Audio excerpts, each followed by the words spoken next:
안녕하세요. 저는 일본 항공사에서 신입 승무원 아키라입니다. 6개월 전 저희 오랜 꿈이었던 승무원이 되는 꿈을 이뤘어요. 그동안 국내선만 탔는데 드디어 첫 국제선 비행을 하게 됐답니다. 그것도 한국행이에요. 여러분, 제 마음이 어떨지 상상이 되시나요? 설렘과 긴장이 뒤섞인 채 가슴이 두근두근 뛰고 있었어요. 어릴 때부터 꿈꿔왔던 순간이 드디어 현실이 되는 거예요.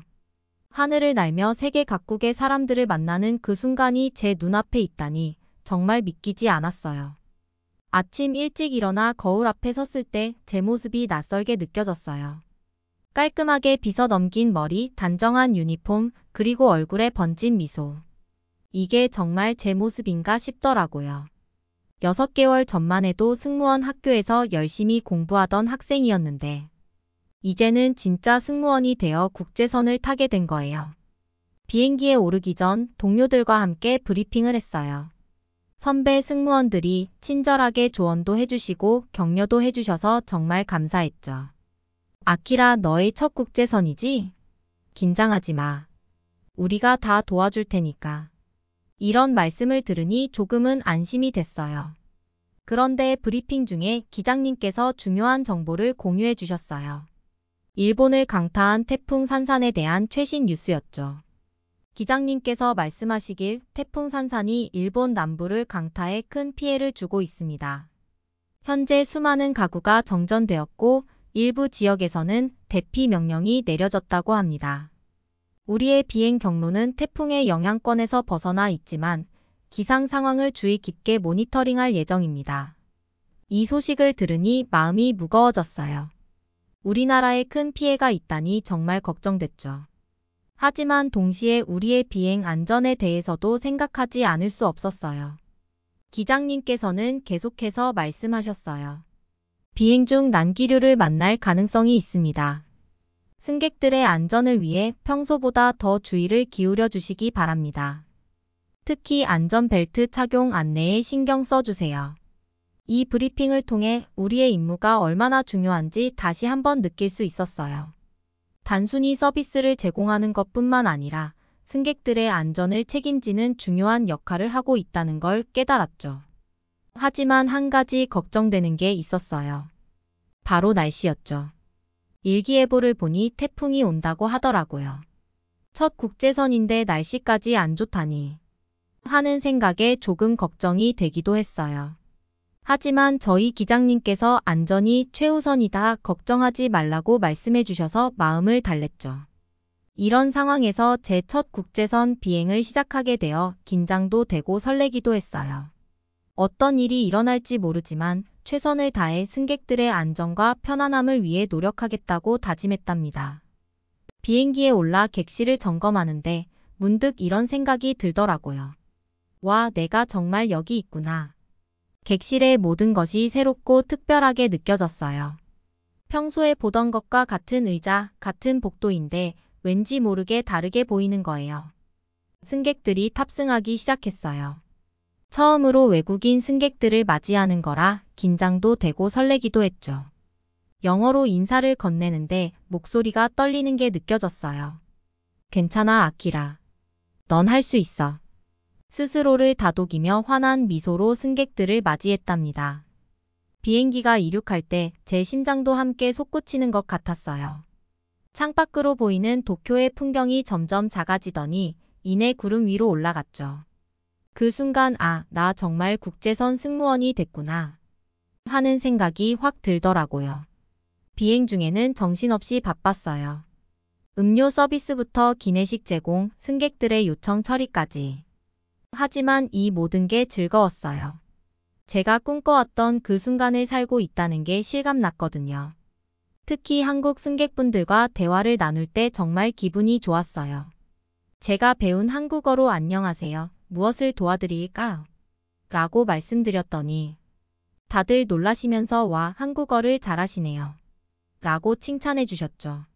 그 순간 제가 한일 양국의 작은 가교 역할을 하고 있다는 생각에 가슴이 뿌듯해졌어요.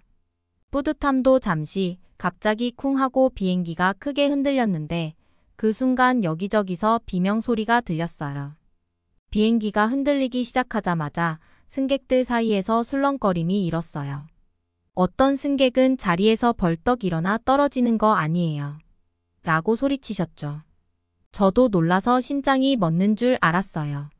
한 어린아이가 울음을 터뜨렸고 그 옆에서 엄마가 괜찮아, 괜찮아라고 달래는 소리가 들렸어요. 하지만 엄마의 목소리도 떨리고 있었죠. 그때 갑자기 비행기 오른쪽에서 쾅 하는 소리와 함께 기내식 카트가 넘어졌어요. 음료수와 음식들이 바닥에 쏟아졌고 유리컵이 깨지는 소리도 들렸어요. 승객들이 놀라서 소리를 지르는 통에 귀가 먹먹해질 정도였죠. 한 중년 신사분이 화장실에 가려다 균형을 잃고 넘어지셨어요. 다행히 옆 좌석 승객이 붙잡아 주셔서 크게 다치지는 않으셨지만 그 모습을 본 다른 승객들의 불안감이 더 커진 것 같았어요. 비즈니스석에 계신 한 승객님은 노트북으로 작업 중이셨는데 갑자기 심한 난기류로 노트북이 바닥으로 떨어졌어요. 아, 내 자료. 라고 외치시는 소리가 들렸죠. 그분의 얼굴이 창백해지는 걸 보니 중요한 자료였나 봐요. 같은 일본인이라 좀 민망하지만 일본 승객분들은 정말 당황스러워 하셨어요. 한 일본인 할머니께서는 안전벨트를 매라고 했는데도 계속 화장실에 가겠다고 고집을 부리셨어요. 화장실에 꼭 가봐야 해요. 라고 하시면서 자리에서 일어나려고 하셨죠. 아무리 위험하다고 설명해도 들으려 하지 않으셨어요. 그리고 젊은 일본인 커플이 있었는데 둘 다 공포에 질려서 서로를 붙잡고 계속 울고만 있었어요. 제가 진정하세요. 곧 괜찮아질 거예요 라고 말씀드려도 전혀 듣지 않으시더라고요. 오히려 우리 죽는 거 아니에요. 라며 더 크게 울기 시작하셨죠. 비즈니스석의 일본인 사업가분은 계속 휴대폰으로 통화를 시도하셨어요. 아무리 전자기기 사용을 중지해달라고 부탁드려도 중요한 거래가 있어서요. 라면서 끊으려 하지 않으셨죠. 결국 수인 선배님이 강제로 휴대폰을 회수해야 했어요. 반면에 한국인 승객들의 모습은 정말 달랐어요. 물론 그분들도 불안해하긴 했지만 승무원들의 지시를 잘 따라주셨거든요. 한국인 가족이 있었는데 아이들이 울자 아빠가 승무원 선생님 말씀 잘 들어야지. 그래야 안전해라고 하시면서 아이들을 진정시키더라고요. 어른들도 서로 진정해요. 우리 승무원님 말씀 들읍시다라고 하면서 서로를 다독이고 계셨어요. 심지어 난기류가 조금 잠잠해졌을 때 한 한국인 중년 신사분이 저희에게 다가와 승무원 여러분 정말 고생 많으십니다. 힘내세요. 라고 격려해 주셨어요. 그 말씀에 저도 모르게 눈물이 났죠. 이런 경험을 하고 나니 문화의 차이가 이렇게 크게 나타날 수 있다는 게 정말 놀라웠어요. 물론 모든 일본인과 한국인이 그렇다는 건 아니겠지만 저에게 한국인에 대한 이미지가 너무 좋아진 건 사실이에요. 한국인들의 침착함과 협조적인 태도 덕분에 그 위기 상황을 좀 더 수월하게 넘길 수 있었어요. 앞으로 제가 승무원으로 일하면서 한국인 승객들을 만나면 더 감사한 마음으로 대할 것 같아요. 그러다 공황장애가 있으신 승객분이 갑자기 일어나셔서 고함을 지르셨어요. 나 좀 내려줘요. 숨이 막혀요. 하시면서 통로로 뛰쳐나오셨죠. 그러다 그대로 쓰러지셨는데 정말 아찔했어요. 그 순간 한 한국인 승객분이 재빨리 일어나셔서 쓰러진 분에게 다가가셨어요. 의사입니다. 제가 도와드리겠습니다. 라고 말씀하시더니 곧바로 응급처치를 시작하셨죠. 의사 선생님은 침착하게 상황을 통제하셨어요. 먼저 쓰러진 승객의 호흡을 확인하시고 안정을 취할 수 있도록 도와주셨어요. 그리고는 저희 승무원들에게 산소 마스크와 응급 키트를 가져오라고 요청하셨죠. 의사 선생님의 전문적인 대처 덕분에 쓰러진 승객분은 점차 안정을 되찾으셨어요. 호흡도 정상으로 돌아오고 의식도 또렷해지셨죠. 그제서야 저희도 안도의 한숨을 쉴 수 있었어요. 이 일을 겪으면서 정말 다행이라고 생각했어요. 의사 선생님이 계시지 않았다면 상황이 훨씬 더 심각해질 수 있었거든요. 한국인 의사 선생님의 신속하고 전문적인 대처에 정말 감사했습니다. 승객분이 완전히 회복되신 후 의사 선생님께 감사 인사를 드렸어요. 그러자 선생님은 웃으시면서 당연히 해야 할 일을 했을 뿐입니다. 승무원 여러분도 잘 대처해 주셔서 고마워요. 라고 말씀해 주셨어요. 승무원들은 최선을 다해 승객들을 진정시키려 했지만 상황이 워낙 심각해서 쉽지 않았어요. 안전벨트를 꼭 매주세요. 자리에 앉아 계세요. 라고 외쳤지만 공포에 질린 승객들 중 일부는 귀를 기울이지 않았죠. 수인 선배님이 제게 속삭이셨어요. 아키라 침착해. 우리가 침착해야 승객들도 안심할 수 있어. 그 말씀에 저도 마음을 다잡았죠. 그래도 다행인 건 기장님의 안내 방송이 나왔을 때예요. 잠시 난기류 구간을 지나고 있습니다. 곧 안정될 테니 모두 자리에 앉아 안전벨트를 꼭 매주시기 바랍니다. 그 목소리가 얼마나 든든하게 들리던지. 한국 승객분들은 저희 지시를 잘 따라주셨는데 일본 승객분들은 당황해서 그러셨는지 잘 따라주지 않으셨어요. 아, 어떡하지? 하고 있을 때 우리 수인 선배님이 나타나셨죠. 수인 선배님은 경력 많은 한국인 승무원이에요. 일본 항공사에서 일하는 한국인이 몇 분 계시다고 들었는데 그중 한 분이라고 아침 브리핑에서 들었어요. 당황하는 저를 보시더니 다가와 속삭이셨죠. 아키라 괜찮아. 내가 도와줄게. 우리 함께 해결해보자. 정말 든든했어요. 착륙할 때는 정말 아찔했어요. 태풍 때문에 여러 번 시도 끝에 겨우 착륙했는데 그때의 안도감이란 땅을 밟는 순간 눈물이 날 뻔했다니까요. 그날의 비행기 안은 정말 아수라장 그 자체였어요. 그때를 생각하면 아직도 가슴이 두근거려요. 입국 심사도 무사히 마치고 이제 호텔로 가서 푹 쉬려나 했죠. 피곤했지만 새로운 나라에 온 설렘에 들뜬 마음이었어요. 그런데 갑자기 수인 선배님이 제게 물으시는 거예요. 아키라 호텔에 연락해봤어? 순간 제 머릿속이 하얘졌어요. 호텔에 연락을 해야 한다니 무슨 일일까요? 혹시 예약에 문제가 생긴 걸까? 불안한 마음에 선배님께 여쭤봤죠. 아니요, 아직요. 무슨 일 있나요? 수인 선배님의 표정이 조금 난처해 보였어요. 그리고 설명해 주셨죠. 알고 보니 우리가 예약한 호텔이 오버부킹이 돼서 자리가 없어졌다는 거예요. 태풍으로 인해 많은 비행기가 연착되거나 결항되어서 승객들이 호텔로 몰렸다고 하더라고요. 여러분, 그 순간의 당혹감이 어떨지 상상이 되시나요? 쉴 곳이 없다니. 정말 눈앞이 캄캄해졌어요. 피곤한 몸을 이끌고 어디서 잘지, 앞으로 어떻게 해야 할지 막막했죠. 그런데 놀랍게도 수인 선배님은 여유롭게 웃으시더라고요. 이런 경우가 종종 있어. 아직 신입이라 모를 것 같아서 확인해 보라고 했어. 아, 그제서야 이해가 됐어요. 선배님이 미리 체크해 보신 거였어요. 역시 경험 많은 선배님이셨죠. 여행 중에 이런 돌발 상황이 생길 수 있다는 걸 미리 알고 계셨던 거예요. 저는 그런 가능성을 전혀 생각지 못했는데 말이에요. 그리고는 선배님이 뜻밖의 제안을 하시는 거예요. 우리 부모님 집에서 묵을래? 마침 부모님이 서울에 살고 계셔. 좀 전에 전화했더니 마침 부모님이 여행 가셔서 집이 비어 있어. 순간 제 귀를 의심했어요.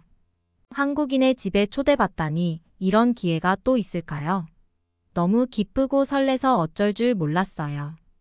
호텔 취소라는 불행이 오히려 행운이 된 것 같았죠. 어머, 정말요?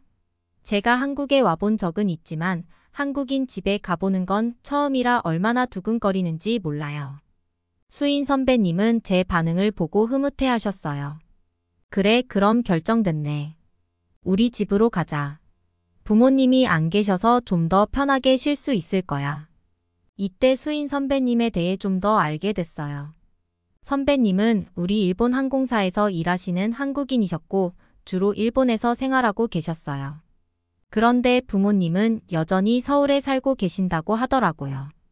택시를 타고 선배님 부모님 집으로 향하는 동안 저는 설렘과 호기심으로 가득 찼어요. 한국 드라마에서 본 것처럼 아늑하고 현대적인 집일까? 아니면 전통적인 요소가 있을까? 상상의 나래를 펼치며 창밖으로 펼쳐지는 서울의 풍경을 구경했죠. 드디어 도착한 수인 선배님 부모님 집은 아파트더라고요. 우리나라 맨션이랑 비슷하다고 생각했는데 들어가 보니 완전 신세계였어요. 먼저 아파트 단지의 규모에 놀랐어요. 여러 동의 고층 건물이 늘어서 있고 그 사이사이에 잘 가꾸어진 정원과 놀이터, 심지어 작은 분수대까지 있더라고요. 마치 작은 마을 같았어요. 로비에 들어서자 호텔 못지않은 고급스러운 인테리어에 다시 한번 놀랐어요. 24시간 상주하는 경비원분이 친절하게 인사해 주셨고 우편물을 받을 수 있는 무인 택배함도 있더라고요. 엘리베이터를 타고 올라가는데 수인 선배님이 카드키로 인증을 하셨어요. 보안이 철저해서 좋아. 아무나 못 올라오거든. 선배님의 설명에 저는 다시 한번 감탄했죠. 이렇게 한국의 현대적인 주거 문화를 직접 경험하게 될 줄이야. 호텔 예약이 취소된 게 오히려 다행이라는 생각이 들었어요. 이제 수인 선배님 부모님 집 안에는 어떤 놀라운 것들이 기다리고 있을지 정말 기대되네요. 선배님 집 현관 앞에 도착해서 초인종을 누르려는데 선배님이 스마트폰으로 문을 열으시는 거예요. 디지털 도어락이 기본이라고 하시더라고요. 현관에 들어서자마자 신발을 벗어야 했어요. 수인 선배님이 미리 준비해두신 실내화를 신고 들어갔죠. 에서 신발을 벗는 문화는 우리나라와 비슷하지만 실내화를 준비해두는 센스가 인상적이었어요. 그런데 현관에서 제 눈길을 사로잡은 게 있었어요. 벽면에 설치된 세련된 디자인의 패널이었죠. 처음에는 그저 일반적인 전등 스위치인 줄 알았는데 가까이 다가가 보니 훨씬 더 복잡해 보였어요. 호기심에 못 이겨 수인 선배님께 여쭤봤어요. 선배님, 이건 뭐예요? 굉장히 특이한 스위치 같은데. 수인 선배님이 웃으시며 설명해 주셨어요. 아, 이건 우리 집의 스마트 홈 시스템 컨트롤 패널이야. 집 전체를 관리할 수 있는 일종의 통합 리모컨이라고 보면 돼. 와, 정말 신기했어요. 선배님께서 자세히 설명해 주셨는데 이 작은 패널 하나로 집안의 모든 전등을 한 번에 켜고 끌 수 있대요. 방별로 전등 조절은 물론이고 거실의 조명 밝기까지 세세하게 조절할 수 있다니 놀라웠어요. 그런데 더 놀라운 기능이 있었어요. 이 패널로 엘리베이터도 호출할 수 있다는 거예요. 선배님이 시연해 주셨는데 패널의 버튼을 누르니까 엘리베이터가 올라오는 소리가 들리더라고요. 집에서 나가기 전에 미리 엘리베이터를 부를 수 있으니 얼마나 편리한지 몰라요. 집안을 구경하던 중 거실 한쪽 벽면에 또 다른 작은 패널이 눈에 띄었어요. 호기심이 생겨 수인 선배님께 여쭤봤죠. 선배님, 이건 또 뭐예요? 아까 본 패널이랑 다른 것 같은데요. 수인 선배님이 미소 지으며 대답하셨어요. 아, 잘 봤네. 이건 실내 온도 조절을 위한 패널이야. 특히 온돌 난방을 제어하는 데 사용해. 와, 정말 신기했어요. 선배님께서 자세히 설명해 주셨는데 이 패널로 각 방의 바닥 온도를 따로따로 조절할 수 있대요. 거실은 따뜻하게, 침실은 조금 시원하게 하는 식으로 말이에요. 선배님이 패널을 조작하시면서 말씀하셨어요. 여기 봐, 이렇게 온도를 설정하면 바닥이 따뜻해지는 거야. 한국의 전통 온돌 문화를 현대적으로 계승한 거지. 저는 정말 감탄했어요. 아, 정말 여기에서 살고 싶다. 저도 모르게 말이 튀어나와 버렸죠. 우리나라에는 코타츠가 있지만 이렇게 집 전체 바닥을 데울 수 있는 시스템은 없거든요. 게다가 각 방마다 온도를 다르게 설정할 수 있다니 정말 과학적이고 효율적인 것 같았어요. 선배님, 이거 정말 대단해요. 일본에서는 이런 시스템을 본 적이 없어요. 특히 온돌 기능이 너무 부러워요. 겨울에 정말 따뜻하고 아늑할 것 같아요. 그러자 수인 선배님이 웃으시며 말씀하셨어요. 맞아, 온돌은 우리나라의 자랑이지. 요즘은 이렇게 첨단 기술과 결합해서 더 편리해졌어. 겨울에 한 번 더 와봐. 그때 온돌의 진정한 매력을 느낄 수 있을 거야. 그 말씀을 듣고 저는 마음속으로 다짐했어요. 꼭 겨울에 한국을 다시 방문해서 이 온돌 난방을 제대로 경험해봐야겠다고요. 추운 날씨에 따뜻한 바닥에 앉아있는 모습을 상상하니 벌써부터 설렜어요. 저녁 시간이 되자 수인 선배님이 스마트폰을 꺼내시더니 아키라, 우리 저녁 시켜 먹을까? 하고 물으시는 거예요. 평소라면 장을 보러 나가거나 음식을 해 먹어야 할 텐데 그냥 앉아서 주문한다고요. 너무 신기했어요. 수인 선배님이 보여주신 배달 앱을 보고 저는 입이 떡 벌어졌어요. 여러분, 정말 믿기지 않을 정도로 다양한 메뉴가 있더라고요. 한식, 중식, 일식은 물론이고 패스트푸드, 디저트까지. 심지어 편의점 상품도 배달이 된다니 놀라웠어요. 배달 앱을 자세히 살펴보니 더 신기한 점들이 많았어요. 각 음식점마다 별점과 리뷰가 있어서 음식의 맛과 품질을 미리 확인할 수 있더라고요. 그리고 배달 시간도 실시간으로 확인할 수 있어서 언제 도착할지 정확히 알 수 있었어요. 주문 과정도 너무 간단했어요. 메뉴를 고르고 옵션을 선택하고 결제 방법을 정하면 끝. 심지어 결제도 앱에 등록된 카드로 할 수 있어서 현금을 준비할 필요도 없었죠. 이렇게 편리할 수가. 수인 선배님께서 치맥을 주문하셨는데 주문하고 나서 얼마 지나지 않아 알림이 왔어요. 조리가 시작됐다는 소식이었죠. 그리고 얼마 후에는 배달원이 출발했다는 알림도 왔어요. 실시간으로 주문한 음식의 상태를 확인할 수 있다니 정말 대단하지 않나요? 30분쯤 기다렸을까요? 초인종이 울리더니 치킨과 맥주가 도착했어요. 배달원 분이 현관 앞에 놓고 가셨는데 이렇게 편한 서비스가 있다니 정말 놀라웠어요. 코로나19 이후로는 비대면 배달이 기본이 됐다고 하더라고요. 배달된 음식을 받아보니 또 한 번 놀랐어요. 치킨은 보온 패키지에 담겨 있어서 따뜻했고 맥주는 아이스박스에 담겨 있어서 차가웠거든요. 이렇게 세심한 배려까지 해주다니. 수인 선배님이 말씀하시더라고요. 한국에서는 배달 음식의 질도 정말 좋대요. 레스토랑에서 먹는 것과 별 차이가 없을 정도래요. 그래서 집에서 편하게 고급 음식을 즐길 수 있다고 해요. 심지어 요즘은 새벽 배달까지 가능해져서 정말 어느 때든 원하는 음식을 먹을 수 있대요. 야근하는 직장인들이나 밤샘 공부하는 학생들에게 인기가 많다고 하더라고요. 이렇게 발달된 배달 문화를 경험하니 한국의 IT 기술과 서비스 정신이 얼마나 뛰어난지 느낄 수 있었어요. 편리함을 넘어서 하나의 문화가 된 거죠.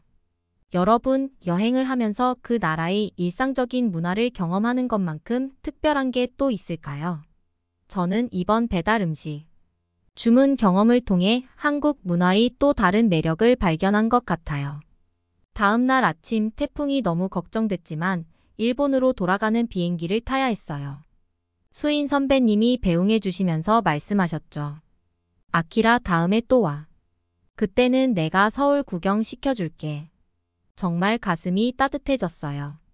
여러분, 저의 첫 국제선 비행 이야기 어땠나요? 힘들었지만 정말 잊지 못할 경험이었어요. 한국의 따뜻함을 느낄 수 있었죠. 이번 겨울에 한국을 또 방문하여 재미있는 이야기를 사연으로 보낼게요. 오늘 사연 어떠셨나요? 사연이 재밌으셨다면 구독과 좋아요를 부탁드려요.